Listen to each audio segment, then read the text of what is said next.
went to the market and I got myself some fresh whole chicken wings. Before I get into spicing them and seasoning them and setting them up for cooking today, I'm going to tell you about cleaning the meat. So for some reason or another, chicken sometimes has that gamey taste. And one way to kind of deal with that is to add citrus. In this case, I like to add lemon juice. So I take my wings, my chicken, whatever kind of chicken it is, I place them in a bowl.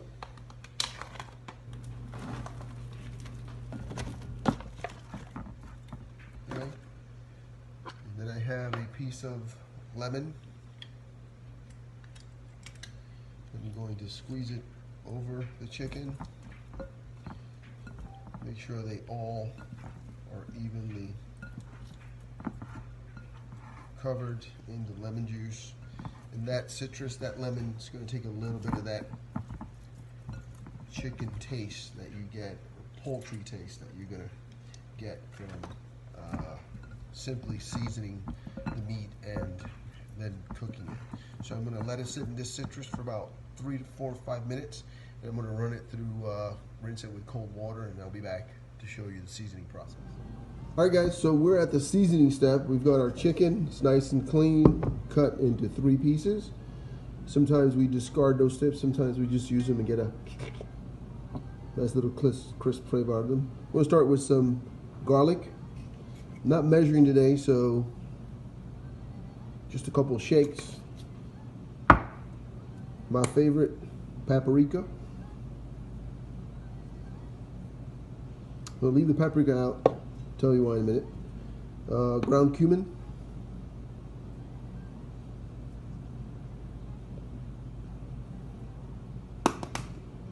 Sparingly, some turmeric.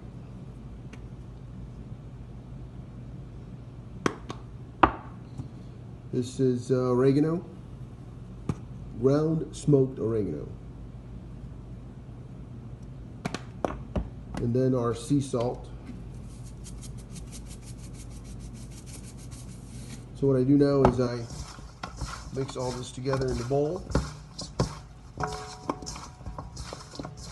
And because I told you my favorite of all these spices is the paprika, I love that smoky, nutty taste.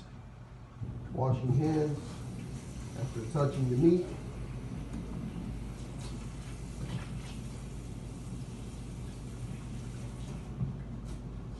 I go ahead and I add a couple more dashes of that paprika.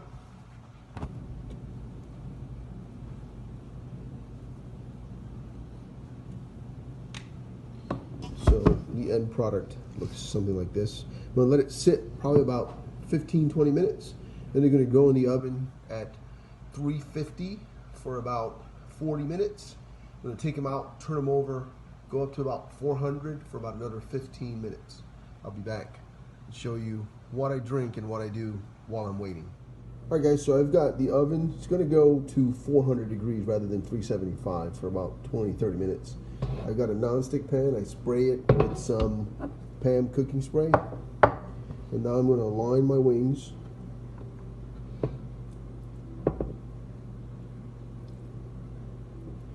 I'm going to have a pattern like that all the way across. All right, so here I got my wings, 30 minutes at 400. I'm going to turn them over just so they get an even browning.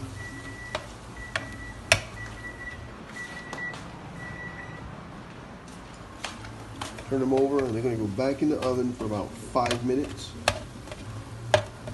at that 400 degrees. Bet you they taste delicious already right here, but I'm going to make a quick salad and serve these with some French fries and what is a Coach Figgy meal without my special sauce, right? So these are flipped over. They're going to go back in the oven for about 5 minutes at 400 degrees. All right, so let's talk about how to cut potatoes so that you can make some homemade fries. So the potato has that little cylinder kind of shape. What I've learned is you want to cut the tips. You want to cut the sides ever so much, right?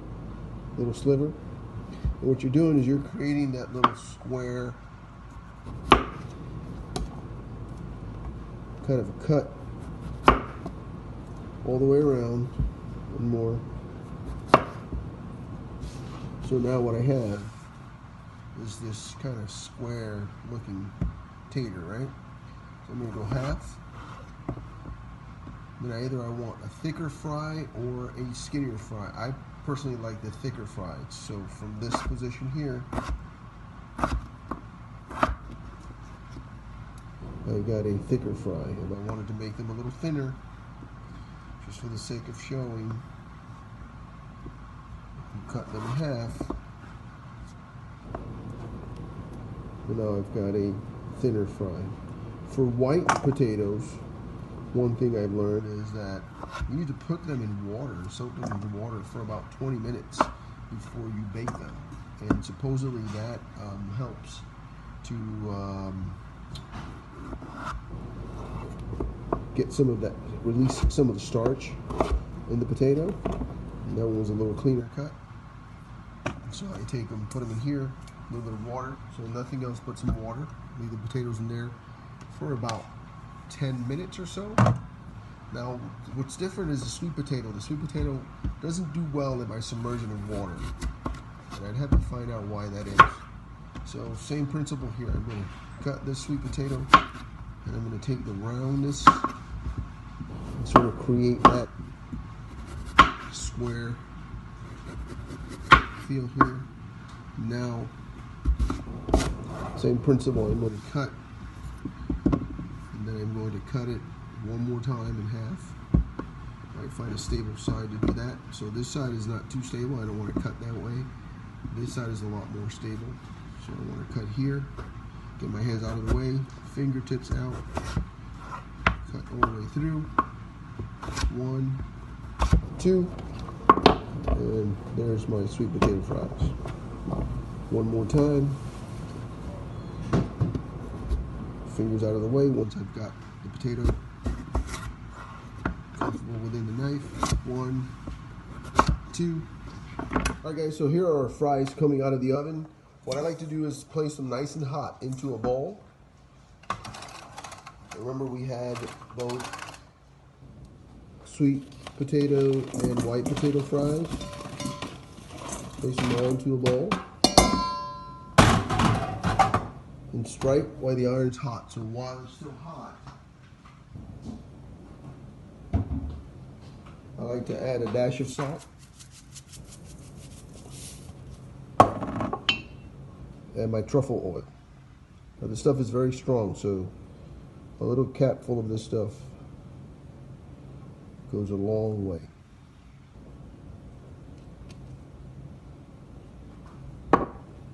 Mix them up.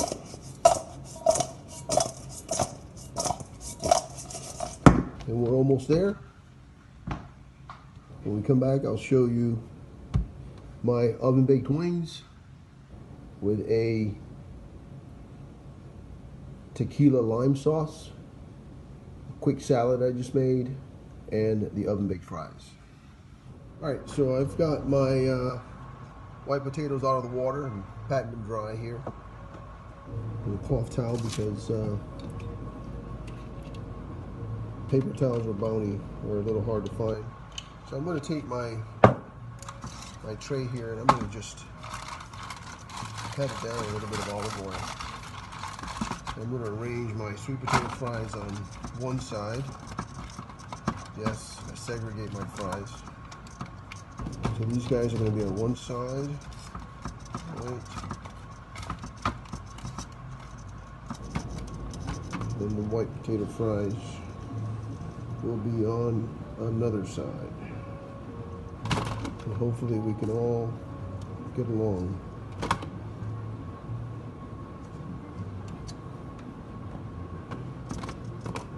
So I'm going to arrange these Probably make 3 rows here. 1, 2.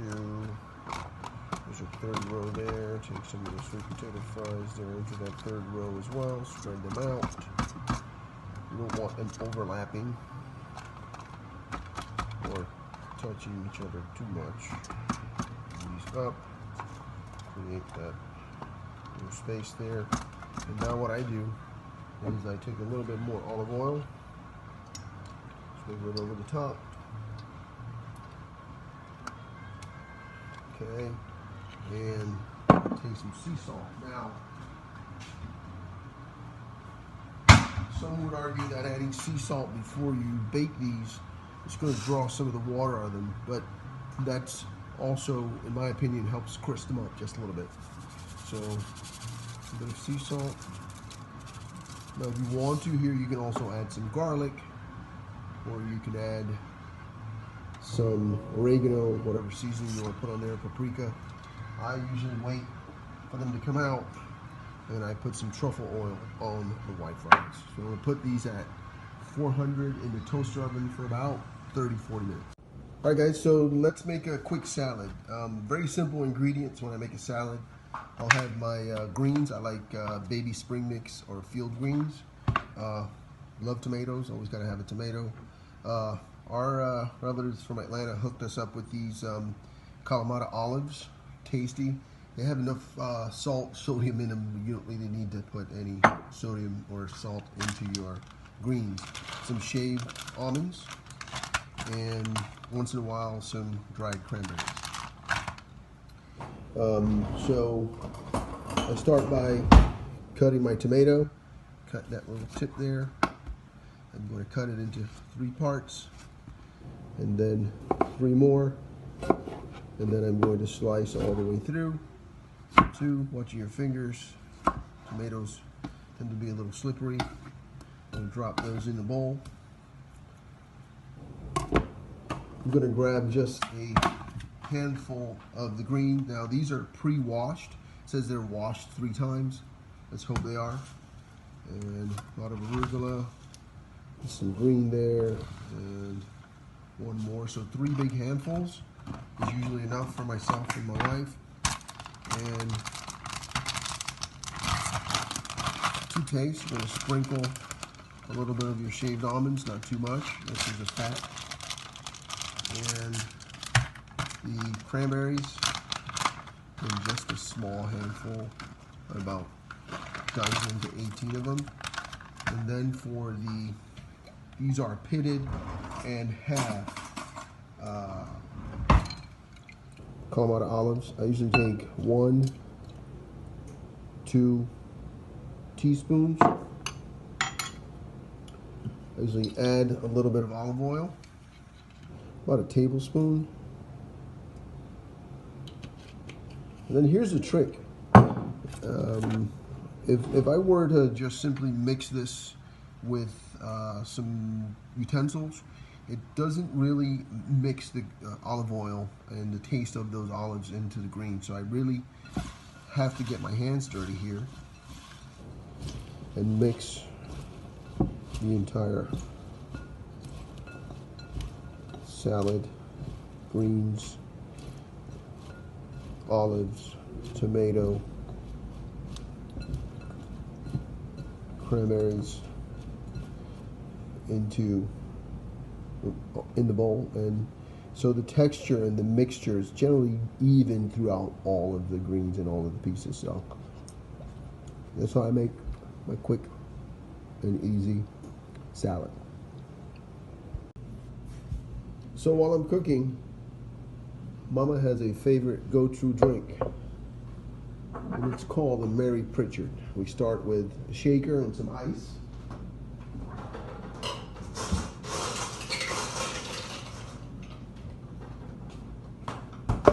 One part coconut rum,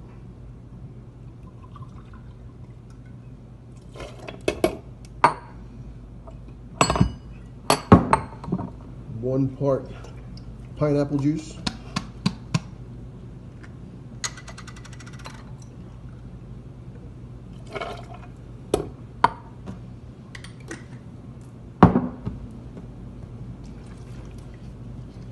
tablespoon or a capful of grenadine liqueur.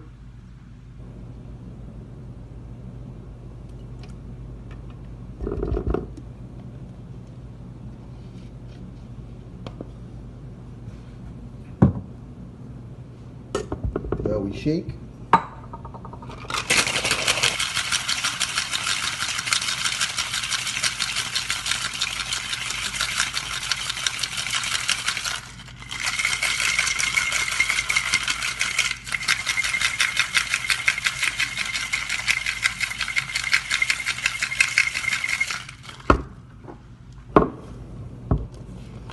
We serve.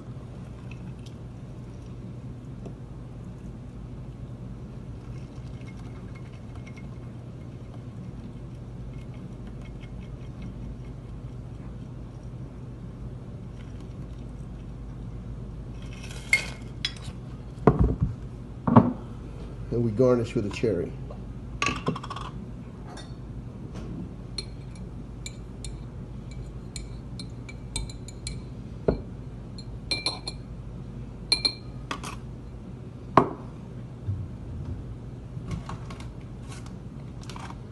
I don't have any fancy umbrellas, but take one of these tiny straws and go right through my cherry.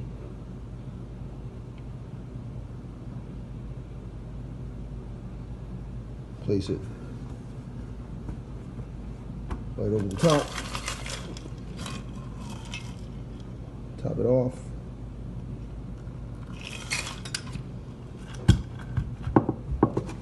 And that is Mama's Mary Pritchard. A Mary Pritchard for Mary. Alright guys, here you have it. This is quick salad. It's baby field greens, tomato, Kalamata olives, sliced almonds, olive oil, and cranberries, dried cranberries, oven baked paprika chicken wings with a tequila lime sauce, oven baked potatoes, and a wedge of lime.